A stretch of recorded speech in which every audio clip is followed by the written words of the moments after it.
Muy buenos días, son las 7 en punto de la mañana, las 6 en las Islas Canarias. Soy Rosana Laviada, reciban un cordial saludo en nombre de todo el equipo que hace posible Es la Mañana de Federico en Es Radio en este viernes 3 de enero. Hoy es Santa Genoveva, así que felicidades a todas las genovevas, a todas aquellas que nos están escuchando y por supuesto a las que son representantes del Club de Libertad Digital. Hoy va a ser un día de precipitaciones persistentes y además fuertes, mucha precaución en el litoral atlántico gallego. Vientos con intervalos fuertes también en Galicia, cambia el tiempo considerablemente en esta zona, así que muchísima precaución y nieblas localmente. Ya saben ustedes que muy cubiertas, densas, persistentes en los valles de las mesetas del Ebro y en las depresiones del nordeste. Muchísima precaución con esas heladas también que se producen a primera hora de la mañana. Así que ya les advierto que si tienen que coger el coche, por favor, mucha calma y mucha precaución. En Madrid estamos a 1 grado, hoy vamos camino de los 9, una jornada muy parecida a la de ayer. Las máximas las encontramos hoy en Las Palmas de Gran Canaria, allí se van a registrar hasta 22 grados y la mínima, fíjense qué curioso, en Albacete hoy, menos 4 grados. Bien, si alguien tenía alguna duda de que Pedro Sánchez está dispuesto a hacer cualquier cosa, lo que sea necesario para mantenerse en la Moncloa, para mantenerse en el poder, pasen y vean.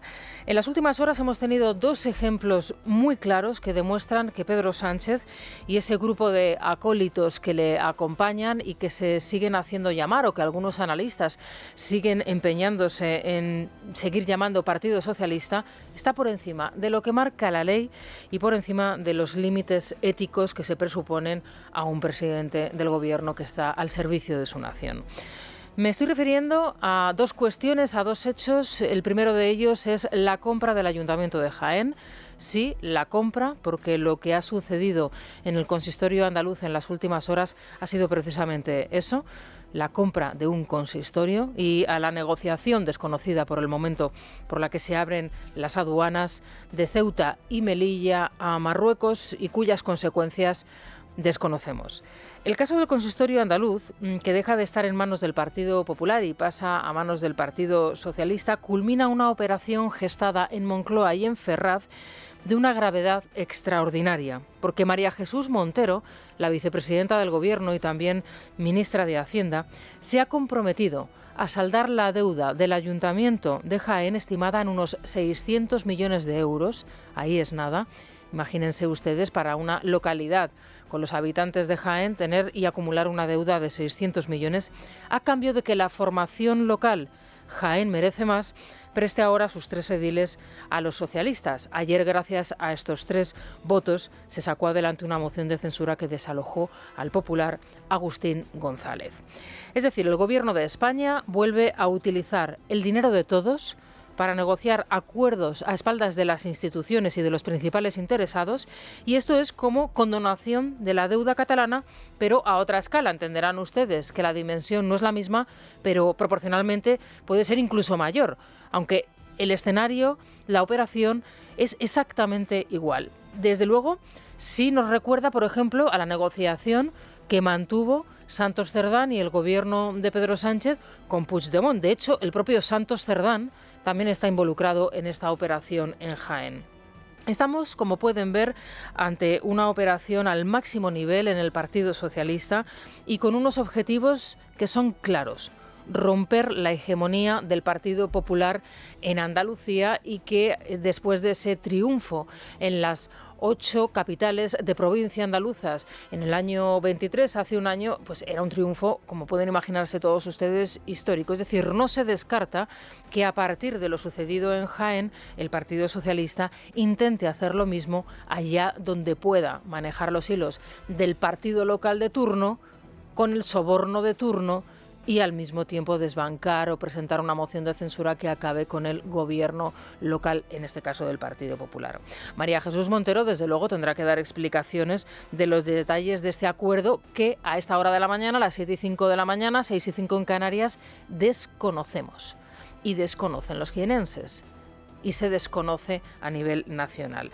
De paso, por qué ha venido rechazando desde hace 1 año y medio la reunión que el anterior alcalde, el señor don Agustín González, le había solicitado para precisamente abordar cómo se podía tratar, cómo se podía, digamos que, reducir esa deuda que tenía contraído el Ayuntamiento de Jaén. ¿Qué mecanismos se podían poner en marcha para reducir esa deuda? Desde hace 1 año y medio, el anterior alcalde, el alcalde hasta el día de ayer, venía reclamando esa reunión. Juan Bravo estuvo ayer en la noche de Dieter. Él es el representante, el vicesecretario económico del Partido Popular, pero él tiene unos vínculos muy estrechos con Jaén y de hecho es conocedor absoluto de la actualidad en la localidad andaluza. Esto es lo que comentaba ayer en la noche de Dieter. María Jesús Montero ha encontrado la fórmula de comprar poder con el dinero de todos los españoles, ¿no? Lo hizo con los partidos independentistas, con esa famosa que llaman ellos condonación de 15.000 millones de euros, y parece que ahora también lo ha encontrado aquí, porque ha tenido que buscar romper el gobierno para entonces sí ofrecer algo bueno para la ciudad de Jaén, si fuera bueno, que no lo sabemos. Pues oiga, yo creo que solamente es por poder. Bueno, pues está claro que esto tiene que tener unos límites.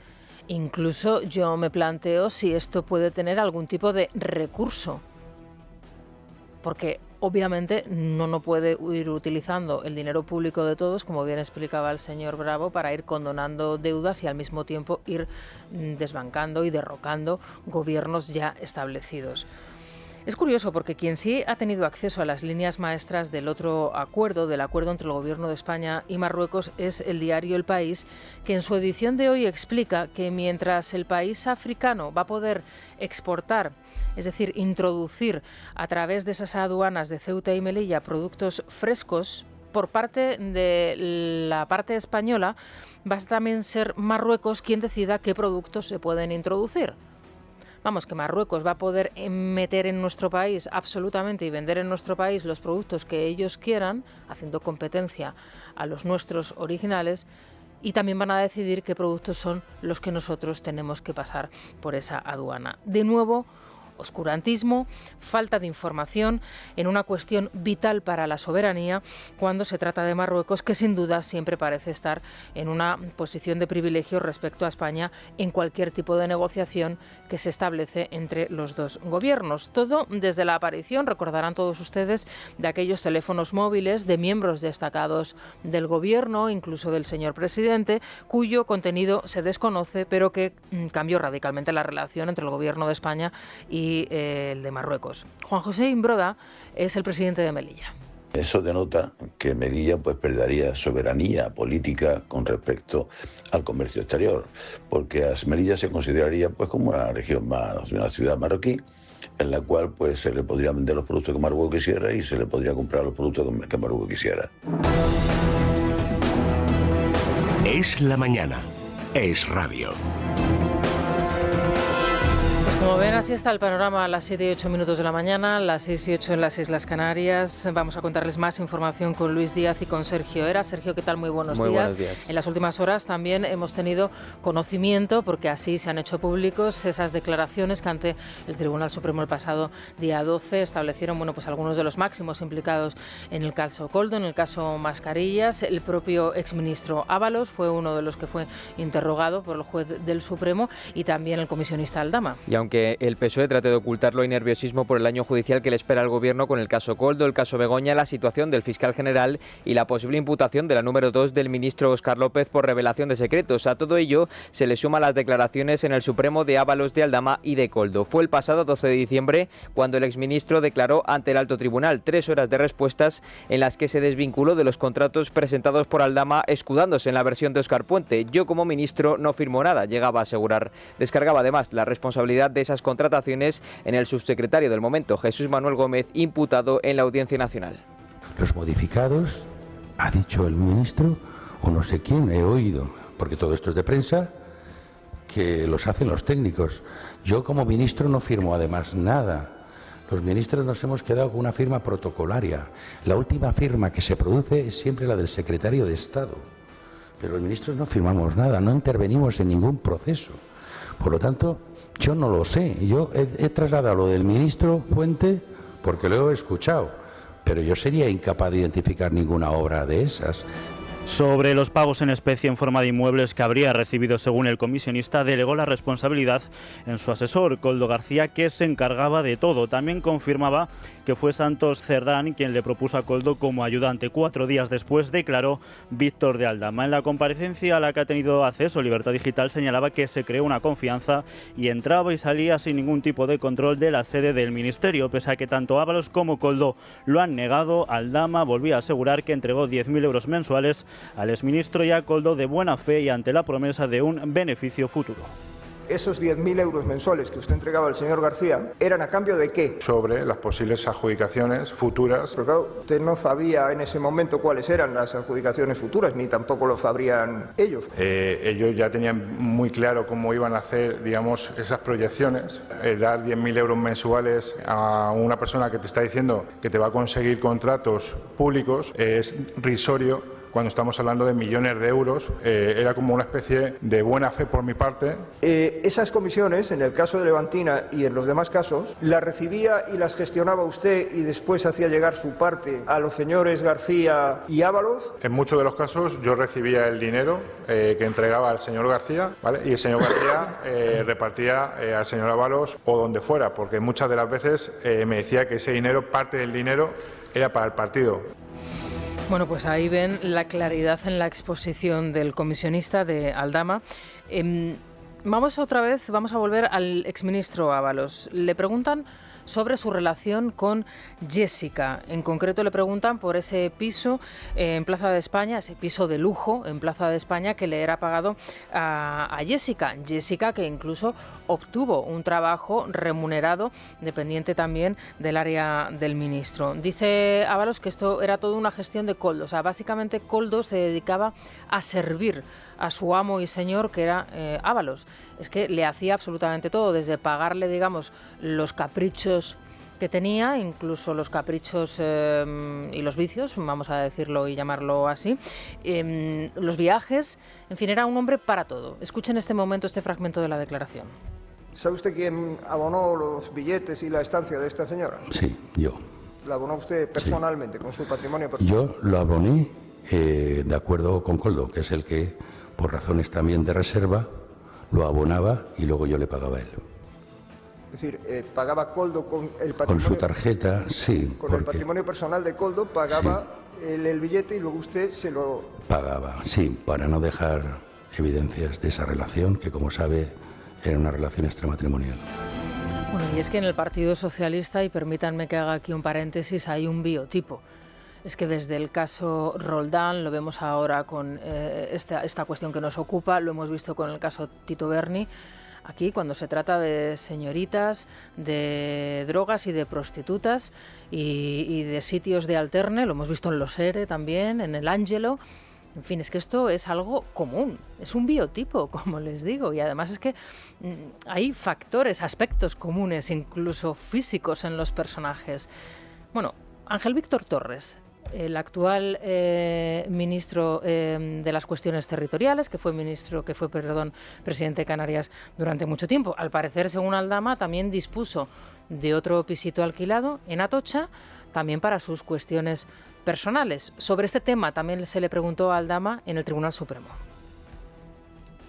Porque hubo encuentros, estuvo el señor Ábalos con el señor García, el señor Ángel Víctor Torres y otras personas. ¿Y otras personas una vez? Una vez. ¿En un piso que usted les facilitó una vez? Sí. ¿Este piso quién se lo solicitó a usted? El señor García. Esto sucedió una vez y no sabe usted cuál fue el objeto del encuentro, ¿o sí lo sabe? Sí. ¿Cuál fue el objeto del encuentro? Bueno, pues había una serie de señoritas en el piso. ¿Puede ser usted un poco más explícito? Pues hombre, no me gustaría, creo que está entendido. Pues había una serie de señoritas en el piso con unos señores. Me gustaría dejarlo, quiero decir, creo que he sido muy explícito. Me gustaría dejarlo aquí, creo que he sido muy explícito. Como todos ustedes saben, Ángel Víctor Torres, que pasa por ser el hombre al que tiene más interés el presidente del gobierno en blanquear, porque, por ejemplo, él ha sido la persona que ha estado gestionando de cara al público, de cara a la opinión pública, por ejemplo, todas las gestiones aprobadas o todos los pasos dados por el Ejecutivo en la relación, en lo relativo a la Dana. Ángel Víctor Torres, que es una persona que el Ejecutivo presenta como un hombre serio y que presenta además como su nuevo candidato al archipiélago canario, canario, el gobierno del archipiélago canario en las próximas elecciones, niega absolutamente todo esto, lo hace por activa y por pasiva. No sé si lo volverá otra vez a hacer en el Senado, donde va a volver a ser llamado a declarar, o en el Parlamento canario, donde también va a volver a ser llamado a declarar. Aquí todavía no lo ha hecho, pero en el Senado ya lo hizo. Y en el Senado lo que sí que ha venido a reconocer últimamente es que efectivamente Koldo García era la persona que se introducía prácticamente en todos los ambientes dentro de los diferentes ministerios. Es decir, Koldo García tenía las puertas abiertas de todos los ministerios, en este caso implicados del gobierno de Pedro Sánchez. Respecto a esos WhatsApps que intercambiaban, bueno, pues ayer también lo justificaba en una entrevista en una radio española. Hoy dormiré mejor, le llegó a escribir Ángel Víctor Torres a Koldo García en 2020 tras el abono de la compra de mascarillas por valor de 12 millones de euros que el gobierno de Canarias, que presidía Torres entonces, hizo a Víctor de Aldama. En una entrevista en la cadena SER, el actual ministro asegura que la intermediación de Koldo fue igual que ocurría con otras empresas que también tenían dificultades. Defendía que cumplía así con la ley de proveedores a la administración y ponerse al día con las facturas pendientes. Volvía, eso sí, a negar cualquier tipo de relación directa con el comisionista. Son mensajes con un asesor del Ministerio de Transporte ante una empresa que llega a Canarias a través del Ministerio de Transporte, que vuelvo a repetir que no llegó a través mía, y que después de que hubiese llegado el material en marzo del año 2020, se hubiese distribuido entre la sociedad canaria y hubiese salvado también vidas. Había un contrato que decía que había que pagar un 50% por adelantado, habían pasado 5 o 6 meses, no recuerdo bien, y no se le había pagado ni un solo euro. Bueno, en su declaración en esta entrevista ayer, Ángel Víctor Torres reconoce que a lo mejor algunos de los contratos que se hicieron no eran del todo correctos, pero que en ningún momento se saltó la ley. Hay que recordar que en Canarias ahora mismo hay 5 investigaciones abiertas que afectan directamente a la anterior administración en el gobierno de Canarias, es decir, aquella que estaba presidida por Ángel Víctor Torres, que les vuelvo otra vez a insistir, volverá a ser candidato para presidir el archipiélago canario. Bueno, sobre la cuestión de la inmigración, lógicamente también tiene voz Ángel Víctor Torres, porque ya le digo que es la pimienta y la sal para todas las salsas. Sobre esta cuestión, el argumentario socialista y el argumentario del Ejecutivo es claro, no hay un acuerdo porque no se cambia la ley de extranjería, porque el Partido Popular no quiere. Bueno, ya salió ayer el presidente canario, de Coalición Canaria, el señor Clavijo, diciendo: nosotros tenemos una propuesta seria también para ese reparto de los menores no acompañados, así que lo único que tenemos que hacer es ponernos de acuerdo. Bueno, a día de hoy lo que hay sobre la mesa son estas cuestiones. Tal y como publica el diario El Mundo, el gobierno canario dice tener ya el visto bueno de los socios del PSOE a una solución extraordinaria pero efectiva para el reparto de los 4.500 menores ilegales que hay en las islas. Pese a ello, el gobierno desoye este posible decreto puntual para desbloquear la situación, y la solución pasaría por la distribución territorial teniendo en cuenta la población total, acogidas por cada 100.000 habitantes en los últimos 6 meses, el PIB regional y una variable de desempleo y solidaridad que considere las acogidas de estos menores en cada comunidad en los últimos 5 años. Bildu, la Esquerra y el PNV apoyarían el decreto puntual de Fernando Clavijo. Pese a ello, ayer el ministro Ángel Víctor Torres atacaba al Partido Popular por frenar el reparto, al propio Clavijo por atacar injustamente al gobierno. Rubén Fernández, buenos días. ¿Qué tal? Buenos días. Sí, el gobierno culpa al Partido Popular de que no exista un acuerdo para repartir a los menores inmigrantes que están en Canarias. Ángel Víctor Torres en la SER. Sinceramente lo digo, si el Partido Popular, estamos hablando de 4.000, 5.000 menores, niños, hubiese tenido otra actitud de responsabilidad verdadera, de solidaridad cierta, esos niños estarían muchísimo mejor distribuidos en el conjunto del país, yendo a las clases de los colegios pertinentes. Desde el Partido Popular, Borja Semper responde. ¿Cómo es posible que en países como Italia la inmigración irregular haya descendido en estos últimos años, especialmente en el último año, y en España, en los caminos y en las rutas que utilizan las mafias occidentales, haya incrementado en su llegada a Canarias?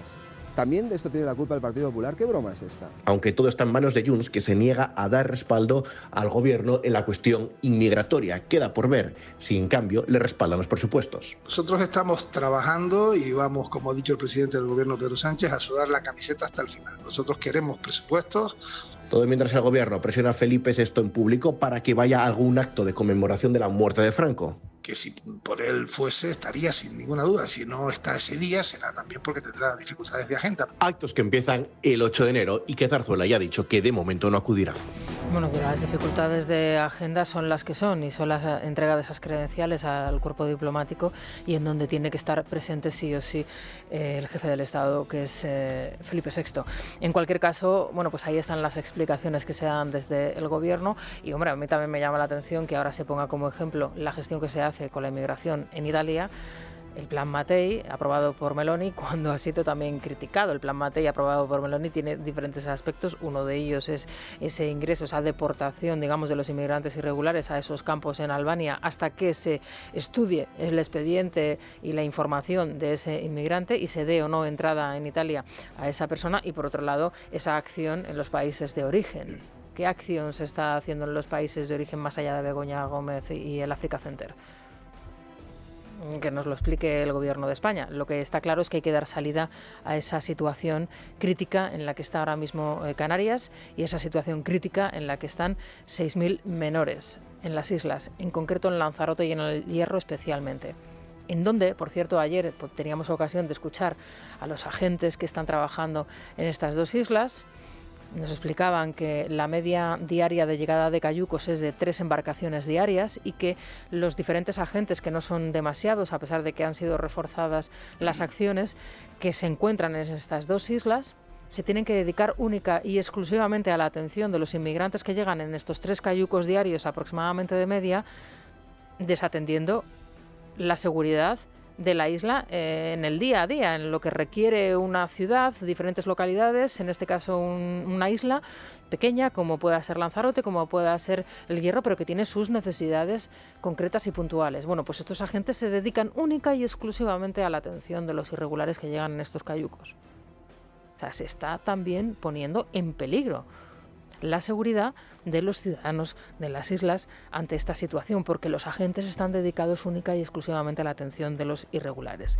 En fin, vamos a acabar con una cuestión económica y es, lógicamente, bueno, pues en lo que está centrado el Gobierno, que es en presentar el año y los resultados del año 24, los próximos del año 25, como algo extraordinarios. Hay muchos que piensan que solo a partir de la economía y de la quiebra de la economía caerá Sánchez. Hay otros que piensan que al final es una situación absolutamente artificial y que caerá por su propio peso, pero el ministro Cuerpo se lo ha tomado muy en serio y la verdad es que últimamente lo único que hace es ir difundiendo a bombo y platillo y presumiendo de ello las cifras de su gobierno. Claro, luego llega la realidad y esta es bien distinta. El INE ha publicado el primer índice de referencia del gobierno. Se trata de un indicador que limita la actualización de rentas de los alquileres que la mayoría de propietarios e inquilinos pactan cada año y que se sitúa en el 2,2% por debajo del IPC. Los contratos de alquiler a partir de 2025 y que hayan sido firmados desde la entrada en vigor de la Ley de Vivienda deberán usar ya este nuevo índice. Mientras el gobierno insiste en que España vive una buena situación económica. En una entrevista en Radio Nacional, el ministro de Economía, Carlos Cuerpo, mantiene el objetivo de subir el salario mínimo y reducir la jornada laboral en el nuevo ejercicio, al tiempo que augura un buen futuro económico para 2025. Le responde el vicesecretario económico del PP, Juan Bravo, en Es la Noche de Radio. Hemos liderado el crecimiento en 2024 entre las economías avanzadas. De hecho, lo que se prevé es que España crezca en torno al 3% en este 2024 y esto sea casi 4 veces por encima de la zona euro. Pero es que el dato de la zona euro se basa sobre todo en lo que vaya a crecer España. España va a aportar un 40% del crecimiento de la zona euro. Estamos siendo la locomotora a nivel europeo y se prevé que sigamos siéndolo en este 2025 y también 2026. ¿Cómo va a ir bien la economía si está fundamentada en el gasto público? Pero es que va contra la deuda. Más de 435.000 millones de euros se han deudado a Sánchez desde que ha llegado. O sea, ese dinero lo debemos. Entonces, como una familia que todo lo que hace es préstamo, préstamo, préstamo. ¿Y el desempleo? ¿Cómo puede ser que la economía vaya como un cohete y seamos el peor país de la Unión Europea? Hasta Grecia nos ha superado. ¿Y los datos de pobreza? ¿Y los datos del CIS? ¿Qué piensan los españoles? ¿Que están mejor o peor que antes? Continúan escuchando Es la Mañana de Federico en el radio en este viernes 3 de enero. Les estamos contando la última hora, una última hora que pasa por 2 noticias, les decía yo a las 7 de la mañana, que demuestran a la perfección que Pedro Sánchez está dispuesto a todo, absolutamente a todo, para perpetuarse en el poder y para desbancar al Partido Popular en aquellas plazas en donde legítimamente los populares habían conseguido ese gobierno, esa alcaldía, en este caso, y me estoy refiriendo, por ejemplo, a la alcaldía de Jaén. lo que ha hecho el Ejecutivo, lo que ha hecho Pedro Sánchez es comprar la alcaldía de Jaén a cambio de liquidar esa deuda con dinero de todos. Y lo ha hecho a escondidas y lo ha hecho sin que conozcamos los detalles de esa operación. Y lo ha hecho después de que el anterior alcalde, el popular, el que fue alcalde hasta el día de ayer, el señor Agustín González, estuviese durante 1 año y medio pidiendo una reunión a la ministra de Hacienda, María Jesús Montero, para poder abordar precisamente esta cuestión. ¿Qué mecanismos puedo establecer yo en mi ayuntamiento para poder reducir la deuda? Bueno, pues 1 año y medio de silencio después, la señora Montero, junto con Santos Cerdán, ha firmado este acuerdo. Sergio Heras, buenos días de nuevo. Buenos días, Rosana. Prospera esa moción de censura contra el Partido Popular. El socialista Julio Millán regresa a la alcaldía 2 años y medio después, gracias al apoyo de Jaén Merece Más y tras el pacto sustentado en reestructuraciones de deuda, rebajas de intereses y un fondo de inversiones prometido por María Jesús Montero. Esta alcaldía supone la única capital de provincia en Andalucía que tiene el PSOE, ya que las otras 7 continúan bajo gobiernos populares. Escuchamos al exalcalde Agustín González y al actual regidor Julio Millán. Esta moción de censura no solo pone fin a mi mandato, sino también al proyecto que empezó a demostrar que Jaén podía cambiar. Hoy dejo el cargo, pero mantengo intactos mis principios y mi compromiso con esta ciudad. No me voy contento, pero sí me voy feliz y orgulloso, porque hoy Jaén brilla más que cuando llegué. Bueno, yo creo que, y así lo he dicho a lo largo de mi intervención, era necesaria, era conveniente y yo creo que gana la ciudad de Jaén con esta moción de censura. Lo que nos toca es mucho trabajo por delante, lo afrontamos con mucha ilusión, confianza. A partir de las 9:20, 9:25 aproximadamente de la mañana vamos a tener ocasión de charlar con el que fuese hasta ayer alcalde de Jaén, con don Agustín González, y con él pues trataremos de abordar más en detalle esta cuestión y conocer más datos si es que él los tiene. Porque ya les digo que estamos ante una situación, ante una circunstancia absolutamente extravagante, inaceptable y, si me apuran, incluso hasta ilegal. Es que no se conocen los detalles de ese documento, de ese pacto que se ha firmado y que habría firmado la ministra de Hacienda y también vicepresidenta del Gobierno. Lo mismo sucede con ese acuerdo con el Gobierno de Marruecos para la reapertura de las aduanas de las ciudades autónomas de Ceuta y de Melilla. Ojo a esta situación, que estamos ante otro papel pactado entre el Gobierno de España y pactado con Marruecos, que se desconocen los detalles del mismo y que, sorprendentemente, vuelve otra vez a suceder lo mismo que sucedió de manera, digamos que extraña, desde que apareciesen unos teléfonos móviles pertenecientes a las altas esferas de este gobierno, entre otros el presidente del gobierno, y cuyo contenido, bueno, pues desconocemos de momento, ¿no? Ahí cambia radicalmente las relaciones entre el gobierno de España y el de Marruecos. Y a partir de ahí, todo lo que solicite o todo lo que pide Marruecos, no hay ningún problema en otorgárselo. Como se pueden imaginar todos ustedes, estamos ante una situación de extrema gravedad porque se pone en cuestión la soberanía de las 2 ciudades autónomas. Sí, el gobierno vuelve a ceder con Marruecos y ultima la reapertura de las aduanas de Ceuta y Melilla. Tras 2 años de negociaciones, Marruecos podrá introducir en la ciudad autónoma sus productos y a cambio permitirá que desde Melilla pase un camión con mercancía determinada que deberá ser autorizada previamente por las autoridades marroquíes. El presidente Juan José Imbroda asegura que con esta cesión la ciudad perdería soberanía política. El vicesecretario de Economía del PP, Juan Bravo, pide defender nuestra soberanía sin grietas. Desde que el señor Sánchez es presidente y hubo algunos problemas con algunos móviles, la actitud del Gobierno de España con respecto a Marruecos ha sido totalmente diferente.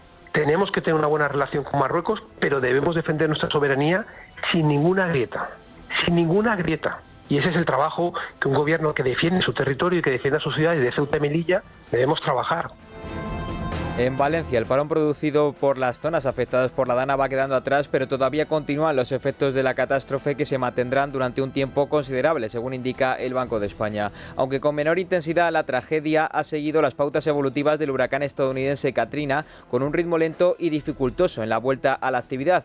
El general y vicepresidente valenciano Gant Pampols asegura que en febrero se rebajará el nivel de emergencia y afirma que la prioridad ahora es la vivienda y abrir los polígonos industriales. La rave ilegal de Ciudad Real Real se prolongará hasta el Día de Reyes, así lo han anunciado los organizadores a través de redes sociales. La fiesta, con casi 5.000 personas, localizada en un polígono cerca del aeropuerto manchego, está transcurriendo sin incidentes. De momento el desalojo se descarta, ya que la estrategia pasa ahora por una operación jaula, permitiendo la entrada de vehículos pero no su salida y vuelta a entrar. Las autoridades esperan que a medida que se vayan agotando los recursos de los asistentes puedan ir abandonando el lugar poco a poco. En Estados Unidos, el responsable del atentado con el atropello masivo en Nueva Orleans, que dejó 15 muertos en Año Nuevo, actuó solo y fue inspirado por el Estado Islámico, según asegura el FBI. También descartan que el ataque esté relacionado con la explosión horas más tarde de un vehículo Tesla en un hotel Trump en Las Vegas. Según los últimos datos de la investigación, el terrorista publicó varios vídeos en redes sociales la noche anterior en los que daba su claro apoyo al Estado Islámico. Aquí en España, la Audiencia Nacional ha condenado a 6 años de cárcel a un camionero por almacenar y difundir más de 2.000 vídeos y audios de la yihad. Este caso se suma a las últimas detenciones de los 4 menores que pretendían atacar la Basílica de Elche. España ha cerrado 2024 con más de 50 detenciones de presuntos yihadistas. Según las autoridades, el Estado Islámico y Hezbollah son los grupos a los que más siguen los radicales en territorio español. Bueno, vamos a repasar como siempre la prensa económica y en Libre Mercado abrimos titular hoy, otro palo de Hacienda. Oye, que no hay una noticia buena, ¿eh? Por Año Nuevo sube la plusvalía municipal hasta un 50%. Sí, solo nos da noticias buenas Argentina, Rosana. O sea, aquí en España es un desastre. ¿Te acuerdas? Bueno, esta noticia está relacionada con unas declaraciones de María Jesús Montero hace años, 2021, donde decía, lo de la plusvalía lo arreglo yo el lunes. Sí, esto en un momentito había una sentencia que evidentemente tumbaba la famosa plusvalía municipal, porque Hacienda estaba cobrando a contribuyentes donde ni siquiera habían ganado dinero con la venta de una casa. O sea, tú vendes por debajo del precio a la que la compraste y llegaba la administración de turno y te cobraba la plusvalía municipal. O sea, un atraco a mano armada. Le tumbaron el impuesto al gobierno. Montero dijo que en un momentito lo hacía y así lo hizo, se sacó de la manga unos coeficientes nuevos y demás, y desde hace años, desde que lo arregló en un momentito, viene actualizando los coeficientes. ¿Qué ha pasado ahora? Bueno, pues 2025 toca actualizar, tercera actualización. ¿Y qué va a pasar aquí? Pues que los propietarios, por ejemplo, de vivienda que comprasen en 2004, en 2005, los pisos van a sufrir subidas de este impuesto de más del 50%. O sea, es un auténtico escándalo y además lo van haciendo año a año y afecta a pocos inmuebles por año, entonces se nota poco, claro. Pero sí que es verdad que al que le toque, pues lo va a sufrir en sus carnes. Y hablamos de subidas del 50%, pero por ejemplo, inmuebles adquiridos en 2007-2008, pues subida del 20%. Que lo adquiriste en 2006, pues subida del 23%. O sea que todos esos años van a estar realmente dañados por esta fórmula de la ministra. Bueno, pues fíjate, si es que para el mal lo tiene esta mujer todo, ¿eh? Porque Sí. Fíjate de lo que estamos contando de Jaén. Un escándalo. Bueno, a ver si nos puedes aclarar este nuevo índice que se ha inventado el Instituto Nacional de Estadística sobre el alquiler, ¿en qué consiste? ¿Quién va a tener que recurrir a este índice? ¿Qué va a establecer y cómo va a afectar al precio de los alquileres? Pues es otro ataque al propietario. O sea, el gobierno está obsesionado con los propietarios de vivienda, los persigue de todas las maneras que tiene a su alcance, y una de ellas es con las actualizaciones de renta. Normalmente, pues tradicionalmente firmas un contrato de alquiler y cada año se establecen diferentes actualizaciones. ¿El gobierno qué hizo? Pues cuando la inflación era baja, con este afán de perjudicar al propietario, dijo vamos a actualizar todos los contratos al IPC, a ver si un casero le va a decir a su inquilino que cada año le sube un 20%. O sea, no puede ser o 20% o 10 euros o lo que se establezca. Hay diferentes índices, hay muchos, por ejemplo, hay organismos de alquileres que tenían sus propios índices y había propietarios que se acogían a eso. A lo mejor, si no había inflación, pues tú actualizabas las rentas un 5%. El gobierno esto lo prohíbe en 2019. ¿Por qué? Porque la inflación es baja. ¿Qué pasa? Que la inflación se desboca años después. Entonces el gobierno provoca, Pedro Sánchez con su idea, provoca provoca que muchos propietarios queden atrapados en el IPC y sufran subidas del 10%, o sea, subidas sí que es verdad que importantes, pero subidas que se firmaron en el contrato. Ajá. ¿Qué hace el gobierno? Pues vuelve a dar un nuevo tumbo, coge y dice, no, ahora los alquileres solo se pueden subir un 2%. Este año, 2024, un 3%, pero claro, es que los propietarios se han comido una inflación del 8,5%. Claro. O sea, el propietario se empobrece, el gobierno hace que pierda poder adquisitivo en beneficio del inquilino. Y esto es una intervención de precios de facto, porque no te dejan firmar un contrato con una actualización como tú consideras oportuno de tu propia casa. El gobierno te impide sacarle beneficio a tu propiedad y es un auténtico escándalo. ¿Ahora qué ha hecho? Pues se ha inventado junto al INE una fórmula complicadísima, pero bueno, en la que el propietario no va a poder ni sacarle el rédito a la inflación. Todo esto mientras Hacienda sí que le saca rédito a la inflación, no actualiza el IRPF y Hacienda sí se llena los bolsillos con la inflación. Pero el propietario particular, que a lo mejor tiene una casa, no lo va a poder hacer. No, claro, sí, todos son medidas para fomentar, ¿verdad? El alquiler. Eso para fomentar. Sí. Tú, la gente con estará todas deseando, estas ideas deseando sacar el propietario viviendas debe estar al deseando, mercado. Sí. Bueno, más titulares, por ejemplo, en El Economista, en 5 días, ¿qué nos puedes contar? Bueno, pues tenemos El Economista, otra titular que no le gustará a Yolanda Díaz. Ellos sacan los titulares que les conviene. Estos titulares del Economista no los saca Carlos Cuerpo en sus vídeos, esto que hace como si fuera una estrella del rock. Bueno, pues los despidos colectivos crecen un 68% en 2 años y cuestionan pues la eficacia de las medidas de Yolanda Díaz. No me extraña que las empresas despidan pues con la asfixia empresarial a la que se están sometidas, subidas de impuestos por todos los lados y todo tipo de trabas. Y luego pues en 5 días tenemos que las ventas de coches, dice 5 días, recuperan el brío, bueno, y pincha el eléctrico. Se han vendido más de 1 millón de unidades en 2024, pero el eléctrico sigue sin convencer a los conductores. Y el sueño de Sánchez, que es que Sánchez, como tenía un sueño que decía que en 2030 iba a haber 5,5 millones de eléctricos, bueno, pues nos los tiene en su cabeza, porque los conductores no quieren el coche eléctrico, por mucho que el gobierno insista con subvenciones. Pasa, yo creo que por ejemplo uno de los mayores fracasos, el coche eléctrico. Es que es una cosa, bueno, mira, lo que tienes que hacer es ponerte en la puerta del concesionario. El que trabaja en el concesionario, ¿qué coche lleva? Eso es. ¿A qué no lo lleva eléctrico? Pues ya está. Y luego encima lo que cuesta un eléctrico, a pesar de que el gobierno está persiguiendo la gasolina y el diésel, promoviendo prohibiciones, subiéndole los impuestos, matriculación, circulación, ahora el diésel. Se tienen pues que dar unas circunstancias esas, muy concretas para esas. que a la persona le merezca la pena comprarse un eléctrico. Pues sí. Unas circunstancias muy, muy concretas que normalmente no suelen ser las comunes entre los ciudadanos. En fin, bueno, Bea, luego a partir de las 9 volvemos otra vez a hablar y hablemos de la apertura de la bolsa, ¿te parece? Estupendo. Mientras tanto se van a quedar con las noticias más cercanas, las de su comunidad, y enseguida vamos a regresar con más información. Hoy tenemos una pedazo de tertulia, Francisco Maruenda, Francisco Rosell y Carlos Cuesta. Con ellos vamos a abordar todas las cuestiones que nos deja el día, que son muchas, y por supuesto también tenemos la República de los Tontos con Santiago González. Es